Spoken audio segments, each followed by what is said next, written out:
ഇതിപ്പോൾ ഈ വടകര സത്യത്തിൽ സിംബോളിക്കായിട്ട് നമ്മൾ കാണേണ്ടുന്ന ഒരു വിഷയമായിട്ടാണ് എനിക്ക് തോന്നുന്നത്. കേരളത്തിൽ നടക്കുന്ന അതിഭീകരമായിട്ടുള്ള ഒരു ഇസ്ലാമോഫോബിക് വർക്കിൻ്റെ ഉത്തരവാദിത്തം അല്ലെങ്കിൽ അതിൻ്റെ നേതൃത്വം CPM ഏറ്റെടുത്തിരിക്കുകയാണ്.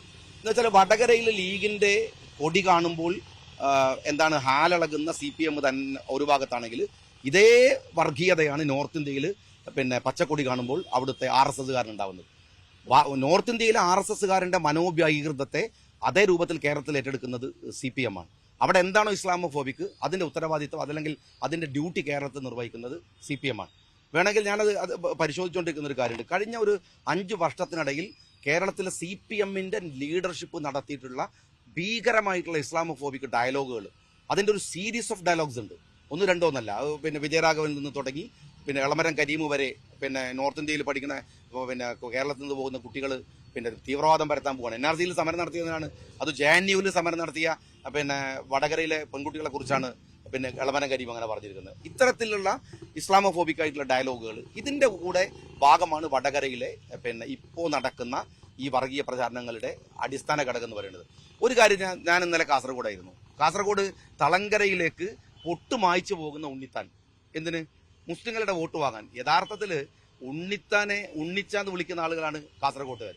നിങ്ങൾ മനസ്സിലാക്കേണ്ടത്, പൊട്ട് മായ്ച്ചു പോയാലേ തളങ്കരക്കാർ വോട്ട് കൊടുക്കൂ എന്ന് പറയുന്നത് അപമാനിക്കുന്നത് ഉണ്ണിത്താനെ അല്ല, തളങ്കരക്കാരെയാണ്. ഒട്ട് മായ്ച്ചു പോകേണ്ടി വരുന്നു എന്ന് വിഷ്വൽ സീരീസാണ് അവർ സീരിയസ് അവിടെ വളരെ സീരിയസ് ആയിട്ട് ഉണ്ടാക്കിയിരുന്ന ഒരു സാധനം. അത് ഇടയ്ക്ക് പിൻവലിക്കേണ്ടി വന്നപ്പോൾ പക്ഷേ സോഷ്യൽ മീഡിയയിൽ അത് അവൈലബിൾ ആണ്.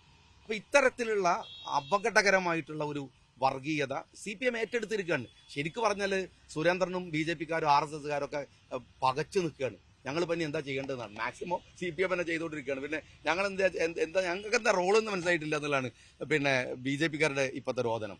ആ ഉത്തരവാദിത്തമാണ് CPM ഏറ്റെടുത്തിരിക്കുന്നത്.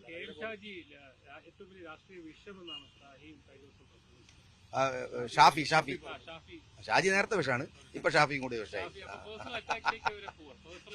അതെ അതെ, ഞാൻ ഇതിനകത്ത് സോഷ്യൽ മീഡിയയിൽ വന്ന രസമുള്ളൊരു ഡയലോഗ് എന്താണെന്ന് വെച്ചാൽ, കാഫിറെ നീ എന്താണ് വൈകിയത്, സിറാത്തിന്റെ പാലം നേരത്തെ വന്നല്ലോ എന്നാണ്. ആ സിറാത്തിന്റെ പാലത്തിന്റെ ആള് ഞാനാണ്.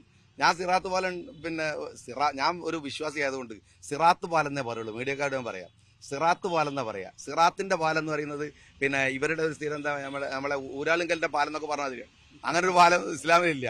സിറാത്ത് പാലം എന്ന ഇസ്ലാമിലുള്ളൂ, സിറാത്തിന്റെ പാലം എന്നില്ല. അത് ഒരു വിശ്വാസിക്ക് അറിയാം. ഈ കമ്മ്യൂണിസ്റ്റുകാർക്ക് അത് അറിയില്ല, അതുകൊണ്ടാണ് അവർ അങ്ങനെ എഴുതിയത്. അതുപോലെയാണ് കാഫിർ എന്ന് പറയുന്ന പ്രയോഗം. നിങ്ങൾക്ക് എഴുത്തും വായനക്കുള്ള ആളുകളല്ലേ, നിങ്ങൾ പരിശോധിക്കുക. കേരളത്തിൽ വന്നിട്ടുള്ള നാടകങ്ങൾ, സിനിമകൾ ഒക്കെ ലെഫ്റ്റ് ഉണ്ടാക്കിയിട്ടുള്ള സിനിമകളിലാണ് ഈ കാഫിർ എന്ന് പറയുന്ന വിളിയുള്ളത്. ഇവിടുത്തെ ഏതെങ്കിലും ഒരു വയലിൽ എത്രയോ വയലുകൾ നടക്കുന്നുണ്ട്, മതപ്രബോധനങ്ങൾ നടക്കുന്നുണ്ട്, പ്രസംഗങ്ങളുണ്ട്. അതിലൊരു വിശ്വാസി അത്തരത്തിലുള്ള പ്രയോഗം നടത്തിയത് എൻ്റെ ഓർമ്മയിലില്ല. ഇവിടുത്തെ ഹിന്ദു മതവിശ്വാസികൾ കേട്ടിട്ടില്ല. ഇത് ഏറ്റവും മിനിമം CPMകാർ കരീമിനോടൊന്നും അല്ലാത്ത മുസ്ലിങ്ങളും അതിനകത്ത് ഉണ്ടാവും, പെട്ടുപോയ ഏതെങ്കിലുമൊക്കെ ഉമർ ഫൈസിനെ പോലത്തെ ആരെങ്കിലും ഉണ്ടെങ്കിൽ അവരോട് ചോദിച്ചാൽ അവർ പറഞ്ഞു കൊടുക്കും. എന്ത് അങ്ങനെ പറയലില്ല മുസ്ലിങ്ങൾ, സിറാത്തിന്റെ പാലല്ല.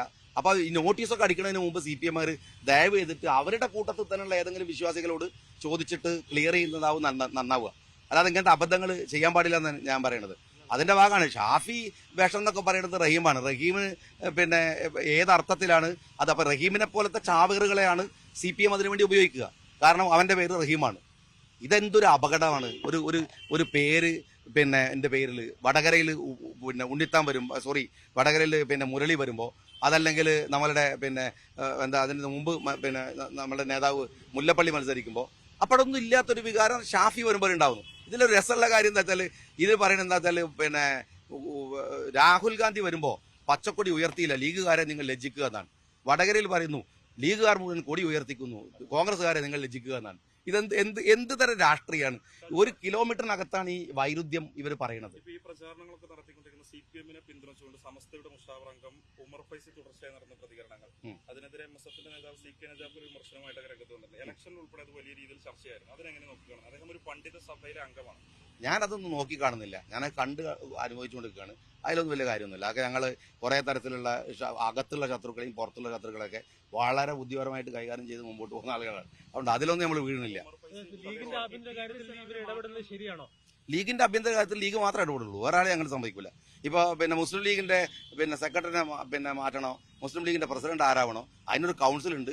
അത് മെമ്പർഷിപ്പ് എടുത്തവർക്ക് കിട്ടുന്നതാണ്. അത് പാർട്ടി പ്രവർത്തകരാണ് തീരുമാനിക്കുന്നത്. പുറത്തുള്ളവർക്ക് അഭിപ്രായം പറയാം, അത് അഭിപ്രായമായിട്ട് മാത്രമേ എടുക്കുള്ളൂ, കാര്യമായിട്ട് നിർക്കില്ല.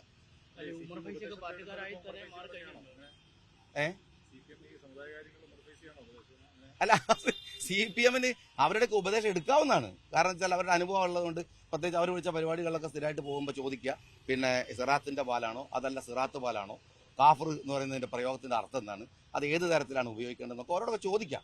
കാരണം ഉപദേശം കൊടുക്കുന്നതിന് പ്രത്യേകിച്ച് പ്രശ്നം ഉണ്ടാവില്ലല്ലോ. അങ്ങനെയൊന്നും ഞങ്ങൾ വരുന്നില്ല. അത് വോട്ടെണ്ണീറ്റ് തീരുമാനിക്കാം. നമുക്ക് മെജോറിറ്റി എവിടെ ഉണ്ട്, പിന്നെ ന്യൂനപക്ഷം എവിടെ ഉണ്ട്, നമുക്ക് അപ്പോൾ തീരുമാനിക്കാം. ഹരിത നേതാക്കളെ തിരിച്ചെടുത്ത സംഭവത്തിലെ കഴിഞ്ഞ ദിവസം ലീഗിന്റെ വനിതാ നേതാവായിട്ടുള്ള നൂർബിന റഷീദ് ഒരു വിമർശനവുമായി രംഗത്ത് വന്നിരുന്നു. മാപ്പ് എഴുതി കൊടുത്താണ് അവർ പാർട്ടിയിലേക്ക് തിരിച്ചു വന്നതെന്ന് പറഞ്ഞു. അതൊരു ചർച്ചയായിരുന്നു. അങ്ങനെ മാപ്പ് എഴുതി കൊടുത്തിട്ടാണ് അവർ. അതൊക്കെ ഈ വ്യക്തിപരമായിട്ട് ആളുകൾ അവരുടെ അഭിപ്രായങ്ങൾ പോസ്റ്റ് ചെയ്യുന്നതിനെ കുറിച്ചൊക്കെ ഞാൻ അഭിപ്രായം പറയണമെന്നില്ല. ഇല്ല, എനിക്ക് അഭിപ്രായം പാർട്ടിയുടെ അറിയില്ല. ഞാൻ സത്യത്തിൽ പത്രത്തിൽ പ്രസിദ്ധീകരിച്ച പ്രസ് റിലീസിൽ ഖേദം പ്രകടിപ്പിച്ച് പാർട്ടിയിലേക്ക് തിരിച്ചു വന്നു എന്നാണ് പറഞ്ഞിരുന്നത്.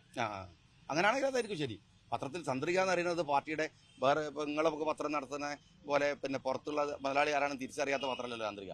അതിന്റെ മുതലാളിയും അതിന്റെ മുടക്കു മുതലൊക്കെ ലീഗാണ്. അപ്പൊ അതുകൊണ്ട് അതിൽ വരുന്നത് ലീഗിന്റെ വാർത്തയായിരിക്കും. അറിയില്ലല്ലോ, ഇവർ വരുന്ന ചന്ദ്രികയിൽ അങ്ങനെ വന്നില്ല. അപ്പൊ അതായിരിക്കും ശരി. അല്ല, ഈ party general secretary PM A സലാമിന് ഉൾപ്പെടെ ഇതര പരസ്യമായി വിമർശനം നടത്തിയ ആളുകളാണ്. പെട്ടെന്നൊരു സാഹചര്യത്തിൽ അവരെ തിരിച്ചെടുക്കുന്നത്. അല്ല, ഇതൊക്കെ ലീഗിനകത്തുള്ള ആളുകളല്ലേ വിമർശിച്ചത്, ലീഗല്ലേ അവരെടുത്തത്. അപ്പൊ തീർന്നല്ലോ. താലിബാൻ ലീഗ് എന്ന രീതിയിലുള്ള വ്യാഖ്യാനങ്ങളൊക്കെ ഇവരുടെ ഈ പ്രചാരണം കൊണ്ട് അത് നിങ്ങൾ എത്ര മെനക്കെട്ടാലും അതിനകത്ത് ഒരു കമന്റ് കിട്ടില്ല. അത്രേ ഉള്ളൂ. ഓക്കെ.